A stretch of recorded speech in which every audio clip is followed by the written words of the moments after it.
Wish that I could stay. Wish for this moment to never go away. But it's all in my mind. And though I know that there is nothing to find, you're a beautiful sight in the summer night. What we have here is a rather cute Vauxhall Viva. Except it isn't. It's actually a Bedford HA van from 1980, which looks like a Vauxhall Viva. The van was offered in a 6, an 8, and from 1972, a 10 hundredweight option. There was even a camper van version called the Roma. The Royal Mail, the railway and the telecom companies used this van, including Mr. Whippy. And the estate version was known as the Beagle, and it would have had windows all along the side of it. In fact, the Bedford HA was even the inspiration for Postman Pat's van. No, I'm not going to sing it. Hooray! Oh, thanks. So what's the story of this Bedford HA? Let's find out.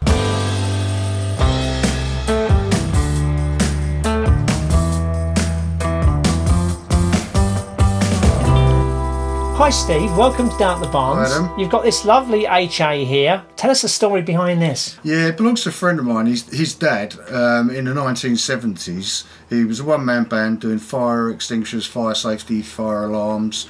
And this is a replica of the van he would have had in the 1970s. Yeah, so this isn't the actual one, is it, that he would have gone out in, right? Okay. No. The company grew, and later on in life, 40 years after celebrating 40 years of the business, Terry's sons decided as a present to build a homage to his original van, much to his surprise. But you're the most beautiful I've ever known.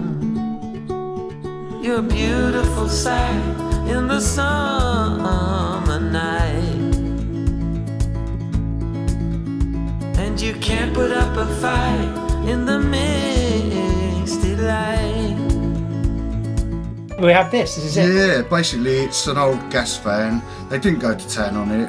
They just painted the outside white and put the original Fisk style logos on it. So what's their plans going forward with it? The plans going forward coincide with the company doing electric car installs for residential and business premises.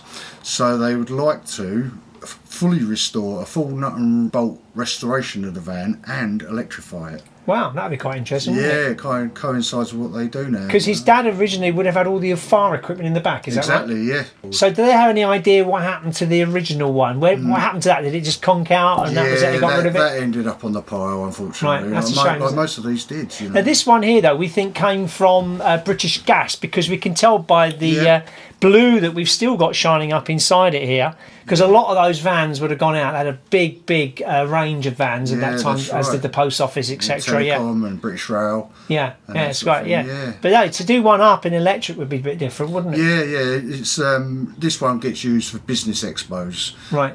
It's a good icebreaker at business expos. So they trailer it around and put it on their display. And like I said earlier, you know, with regards to charging points for electric vehicles, this is going to be a great thing for them. So would they put all the old-fashioned fire equipment inside the van and show it out? Yeah, they do all that. They've got, weirdly, they've got a massive collection of vintage fire extinguishers, right up to the very latest technology in fire systems. They display all the stuff they do for all the UCL, the universities, the schools, hospitals, and all that sort of thing. So how does this van drive? Because it's getting on a bit now. Yeah, it is a little tired and it does need restoration. But that's part of the fun of it. So Steve, we've established this as a 10 hundredweight van. Exactly. And what sort of engine would it have had inside it? This one's got a 1256 cc. Right, okay. You know, plenty of them, really. A Mini 1275 GT of the time was considered quite a reasonably quick car.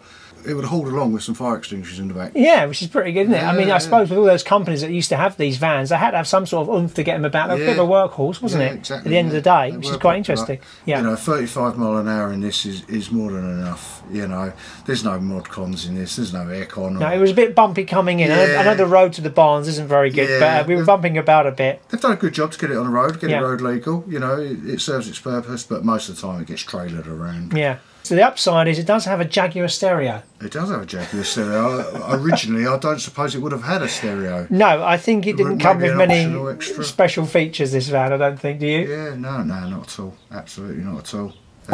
But it's part of its quirkiness. It is indeed. Thank you for joining us. No, you're very welcome. Thanks, Adam. The Bedford's going. I hope we're going to start it. We had a bit of a problem with it today. Fingers crossed.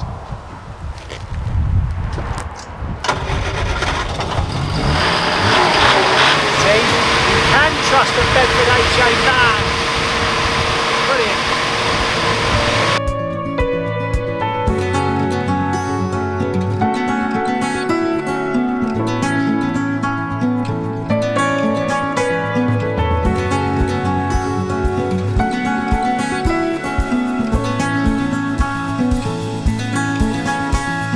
See how you've grown. So, do you have a Bedford HA van? If you have, please send us the pictures or put some comments in the link below. We'll see you next time down at the barns, and don't forget to like, comment and subscribe. You're a beautiful sight in the summer night, and you can't put up a fight in the midnight.